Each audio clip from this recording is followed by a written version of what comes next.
TJ Kinney and the top 10 returning players to the Texas State Bobcats have a good thing going. An 8-5 season last year, they're looking to build on that success. And with some of the returners and additions that they have in 2024, this will be another good team. We have to start with the passing attack. And this year's passing attack will be just as good, if not better, than what we saw last year. And Joey Hobart is one of the biggest reasons why. An underrated wide receiver in college football. I think that now you're seeing what he's capable of doing, and there are some good things that are going to happen for the Texas State passing attack in 2024. This is a group that finished 15th in total yards per game, and in terms of passing, finished 29th, one of the most explosive offenses in college football. Obviously, that has a lot to do with Kinney's influence, but when you look at this team, there's a lot to like all around the field. You obviously give Kinney some credit. Matt Leftwich, the offensive coordinator, deserves a ton of love. And a guy like Hobart is going to be the main target. When you look at what he did last year, he was the leading receiver for this team. And this is a group that's going to be deep once again. So the fact that you can be a standout in that group says a lot about your talent. Losing TJ Finley was a big loss. I think that you lose a player who was good for this team. I think he did a lot of really good things. And that was a little bit surprising. I don't think we would have thought that coming into the year. We knew he had the talent, but I don't think anybody expected him to do what he did. But now the fact that he goes to Western Kentucky means that you had to find a quarterback, and there aren't many better options you could have found in the transfer portal than Jordan McCloud. The former James Madison quarterback transferred out when Kurt Cignetti left for Indiana. And now you're looking at someone looking for a new home, and I think you can't really find much of a better fit for him too.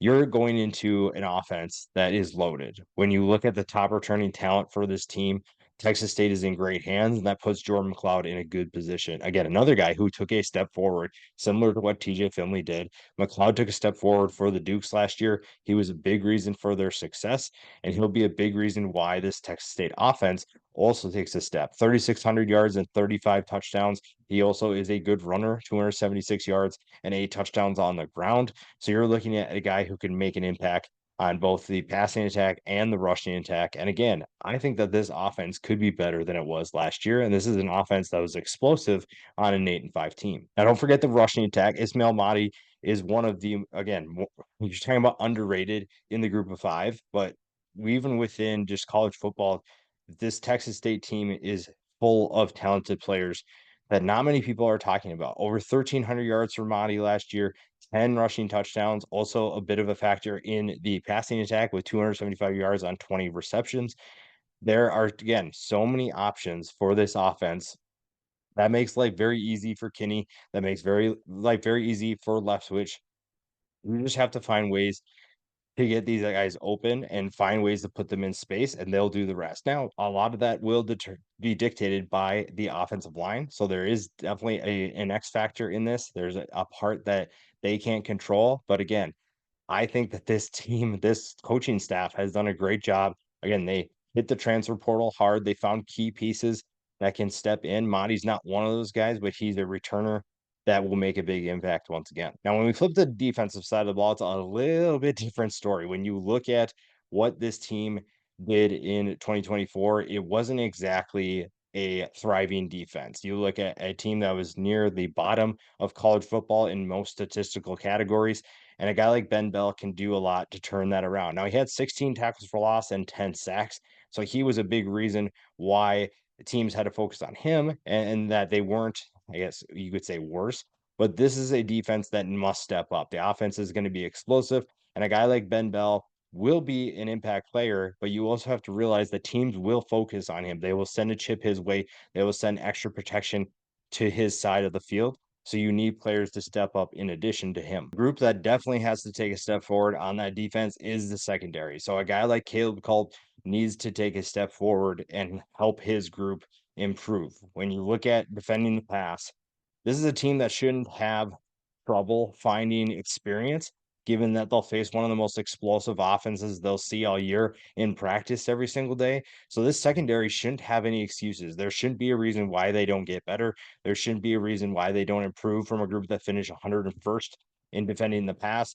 Again, you're looking at a team that could be dangerous if the defense even gets to average. You look at some of these numbers they put up. If you improve those, if you get a group that was 114th in scoring defense up into the 50, 60, 70 range, you're looking at a team that is much more successful. And they finished 8-5. Again, much of that was the offense doing its part, but this is a defense that has talent to step up and be even better. And that makes this team even more dangerous in 2024. Looking back to the offensive side of the ball, we talked about Hobert, but Cole Wilson is definitely a guy that could take a step forward. Hobert commands so much attention, and it's not that Wilson's far behind. He had 10 less catches than him, 747 yards, 8 touchdowns. So people know who he is.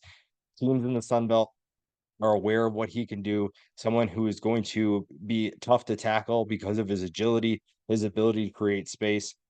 Will Wilson is a player who maybe isn't the biggest guy, but he is someone who is tough to take down.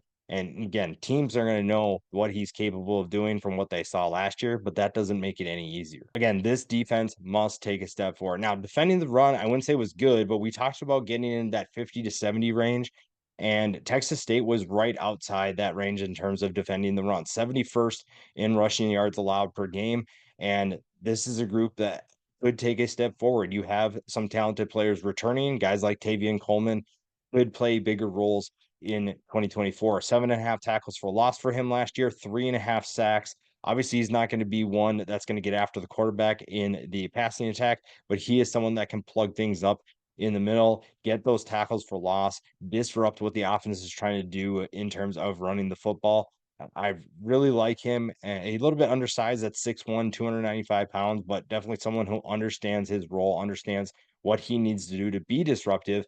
And if he can take a step forward, those numbers are going to look even better. A transfer that I'm intrigued to watch this year is Stephen Parker from Incarnate Word. Again, the GJ Kinney connection to Incarnate Word continues to yield dividends. And Parker is one of those guys, 6'4", 260 pounds, had 14.5 tackles for loss and 7 sacks with Incarnate Word last year. Someone who, again, if this team can get to the quarterback more, this is someone who can benefit because Ben Bell is going to command, like I said, most of the attention. Teams know what he's capable of. Stephen Parker isn't as proven at the FBS level, but he is someone who could benefit from a lot of favorable matchups with teams sending extra help Ben Bell's way. Stephen Parker probably gets more one-on-one matchups.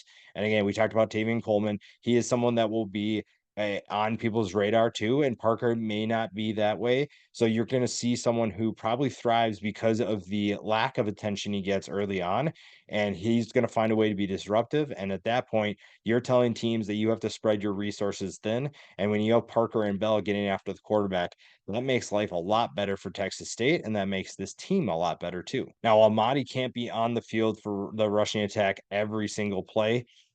DJ Kinney did a great thing by getting Dion Hankins. This was an underrated transfer, if you ask my opinion. The former UTEP running back was an underrated player for the Miners, and now he's going to be a contributor in this rotation for Texas State. 812 yards and 5 touchdowns on the ground. A little bit bigger at 6 foot, 225 pounds. So you have a nice complement to what Monty's going to do, and I think that's going to be great when you're looking late in games for a guy that's going to be physical and run downhill. And when teams are tired and don't have as much juice in the tank, you're going to ask Hankins to run the football. You're going to go to the ground and pound approach, and you're going to find a way to move the ball down the field. Hankins is your guy. I think this was a very underrated addition, and not a lot of people are talking about it. And I think that it has the potential to be a really good play for Kinney and his staff. And finally, Joshua Eaton, a guy who at 6'1", 185 pounds, has pretty decent length to him. And this is a player who, again, if you're looking to make things different, the secondary has to improve. We talked about that with Caleb Culp. This secondary has the talent to get better, but can they take that step forward? Do they have the ability to improve and make themselves better? Again, if you find ways to, creating turnovers would be huge, obviously. Eden didn't have an interception last year. So getting those interceptions, creating those turnovers, that's going to be something that is huge. When you look at what this team had last year, they lose most of their production in terms of interceptions, in terms of turnovers, because you lose a number of key players. So a guy like Joshua Eaton, if he steps up, this team gets so much better. It sounds redundant, but it's pretty simple for Texas State. Yes, they have new talent coming in. Yes, they have certain players that need to take a step forward, but if they do that, this is a team that's going to compete for a Sun Belt title, and they are going to be very dangerous in 2024.